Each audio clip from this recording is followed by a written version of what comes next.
We've come to understand that Superman on the Nintendo 64 is by far the worst Superman game that has ever been unleashed upon the world. A janky mess of controls and gameplay unfit for any gamer. As such, we rest easy with the knowledge that no other Superman game could possibly be worse than this one.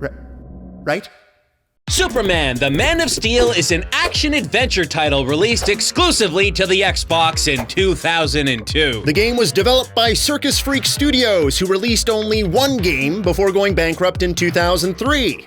Oh, that can't be good. The game begins with Lois Lane and Clark Kent openly discussing their most deepest secret of all time, that he is, in fact, Superman. Just a sloppy pile of exposition amongst the many citizens of Metropolis, where they reveal things like, "There's something amusing about being married to a guy who can see through a brick wall and change the course of mighty rivers, not to mention fly." You know, if the rocket ship that brought me to Earth as a baby hadn't landed in Kansas... You might want to keep some of that to yourself, Clarky boy. Hold up, pump the brakes. This is Metropolis? They've got flying cars, futuristic buildings, and even TVs on garbage cans.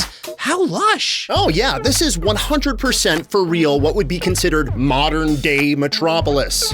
How? This game takes place directly after the events of a comic book series called Superman Y2K. After a battle with a villain named Brainiac 13, where Superman obviously wins, Metropolis is turned into a futuristic paradise. Now, does the game explain any of this? No. It doesn't. This Superman game is based off comic books you need to have read to have any understanding of what's going on here. Great. That's just like, Batman Dark Tomorrow. Remember reference. Funny you'd say that, because this Superman game has one big thing in common with Batman Dark Tomorrow. What's that? The writer.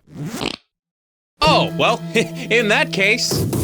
No, not yet. Gotta give it a chance first. Fine. Back in Metropolis, Lois and Clark are having a wonderful day out, disclosing Clark's past, his superpowers, possibly going to go see art, when suddenly... Giant robot! Yep, Clark points out that it looks like Brainiac 13 is back, and so, right after defeating him in the comics, he's now got to defeat him again in this game. Superman waddles into an alley and strips himself of his terrestrial costume as he dons his true identity. Superman! Which we already knew because he told everybody on the street that he's actually... After this sequence, he flies off to battle, and the gameplay finally begins. It's a bird! It's a plane! I think it's a concussion. This is unfortunate. The absolute first thing any Superman game needs to do well is flight. I mean, he flies practically everywhere. The police took away my license.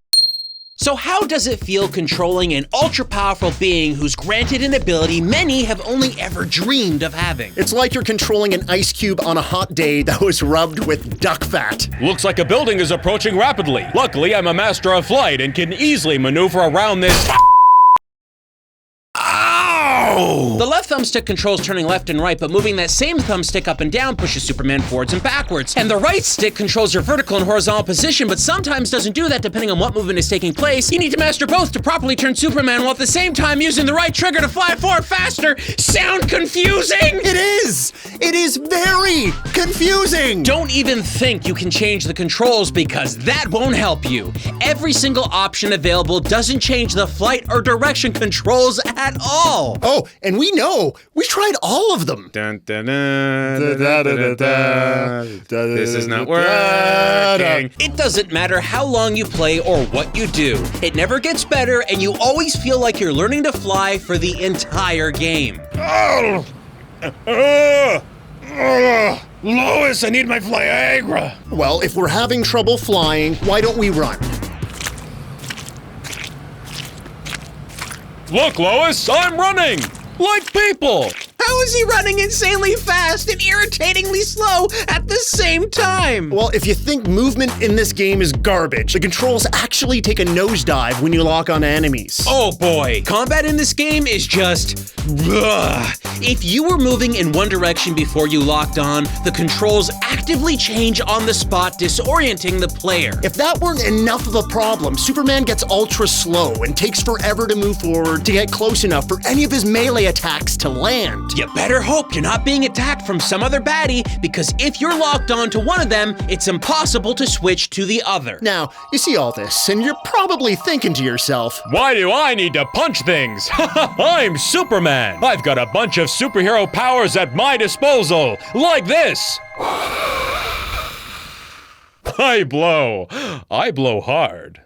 Yeah, using superpowers. That's what we thought too. except the designers of this game introduce a battle system that literally nerfs Superman's abilities. The system we're talking about is... Specific attacks hurt specific enemies. You're playing as Superman. It should feel natural or fun using all your crazy Kryptonian powers. It should be fun, but it isn't. When you see a certain color, you have to use a specific attack. Pop quiz. If you had to choose a color to signify a weakness to freeze breath, what would it be?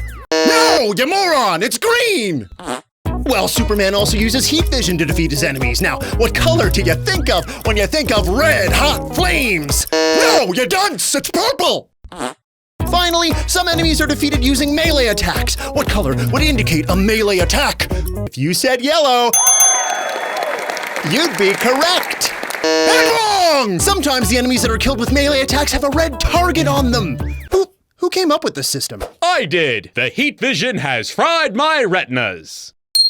Now, keep all this color coding in mind and memorize it. Because the game is going to get way less fun. You need to also blow out fires, carry communication towers, and save crashing flying cars. All of this while still fighting off color-coded enemies in very specific ways. But the developers didn't stop there. That's right. They also added health bars for the buildings and time limits for virtually everything. So, picture this. Find a group of enemies, defeat them using the color system you definitely memorized before they destroy a building. Okay, done? Nah. Now the building may or may not be on fire. Extinguish said fires on the buildings before it either runs out of health completely or you've run out of time. And as soon as you're done that, you've instantly triggered another sequence where maybe Superman has to carry something somewhere. It could be a radio tower, it could be a hover car, it could be a person, it doesn't matter. The moment you pick up anything, regardless of how much it weighs, it instantly turns your controls into ultra-heavy, unbelievably frustrating inputs.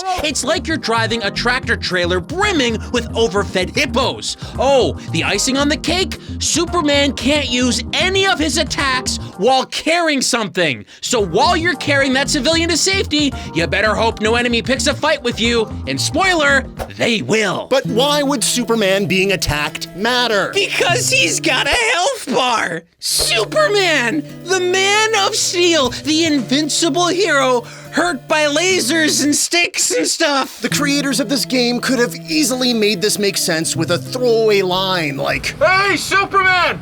You need to be careful, because all the guys that are trying to hurt you, they got kryptonite weapons.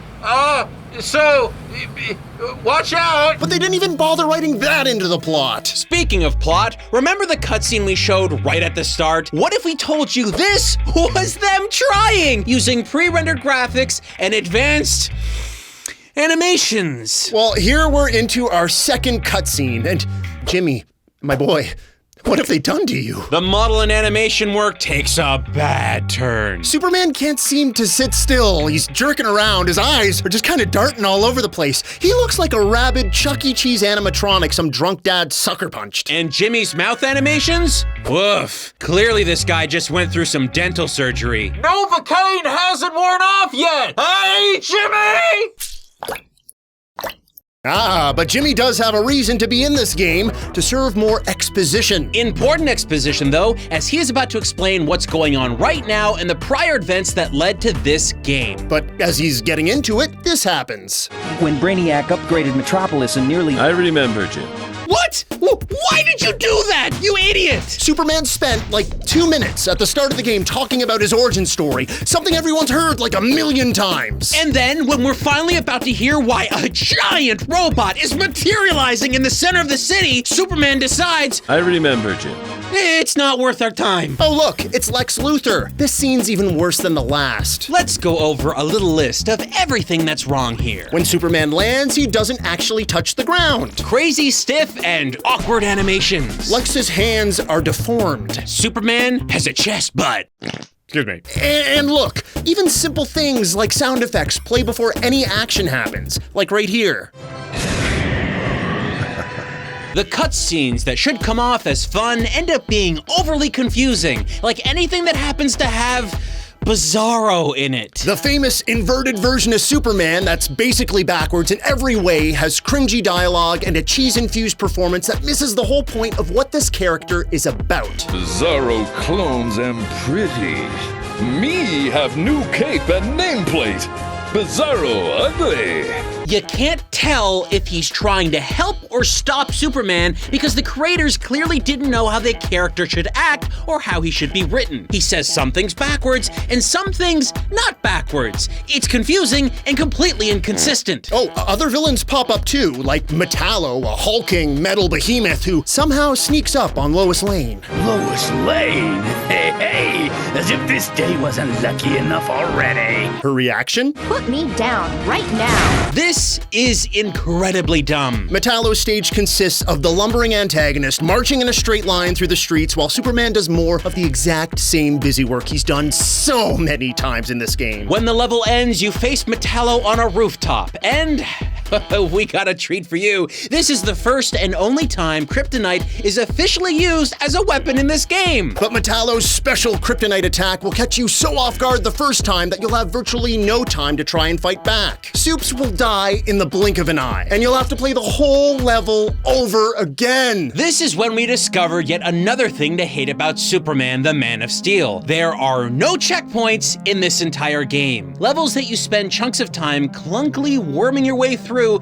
need to be replayed if an objective isn't carried out properly. If the time runs out or if Superman bites the dust, it's all over. It's pure torture. So you're forced to work your way through these horrible levels, begging to clear them without dying. Your reward? More of the awkward, horribly doled out, mindless plot. Mindless plot? Why, all you need to know is that Brainiac 13 is returning to destroy or assimilate Metropolis, ultimately with the help of Lex Luthor. I'm not strong enough to just, punch Brainiac 13 away, so I got my best buddy Steel here to work with me. We're not friends. He's so funny. Anyway, he told me to find a super weapon that happens to be on another planet called Warworld. So I fly to it and free a bunch of prisoners who are wearing shiny metal bras, just like Steel. This is a symbol of hope. You literally have the same symbol on your— Always the Joker. Anyway, I freed all the prisoners because they didn't seem so evil to me, although they did cause a violent riot, but they also pointed me in the direction of a big weapon. So then I stole the weapon, and a big giant head in space got really angry at me. So I punched his ship really good and broke it. When I brought the weapon back to my friend Steel— We're not friends! It turned out he became infected by Brainiac 13. So I punched the bad robots out of him, but then I got bored of punching him, so I went to space and blew up a satellite spaceship thing, and boom! It rained metal and debris all over Earth. I'm helping people. And then I got to fight Cyborg Superman, who happened to be in the Phantom Zone for some reason, and he was all like, "I'm a robot version of you, and I'm so angry because I—" So I punched him. And then my best bud Steel— No! And I escaped the Phantom Zone, and finally, we had a weapon to take on Brainiac 13. And that's the story. Easy, right? I guess. So that brings us to the final boss fight, which is shockingly simple and straight up boring. Brainiac 13 barely moves. You just fight a few basic enemies, blow cool air on Brainiac's chest, and then use your heat vision on his head. Eventually, Brainiac's character model kinda gave up and glitched out on us, refusing to react to any of our attacks. Ah, yes, this is truly Superman's deadliest foe, the paperweight. When you finish the battle, you're treated to another wonderful cutscene in which Superman uses his special weapon on the world's least threatening end boss. This leads to Brainiac's voice actor phoning in his final performance. This is not right. No. Impossible.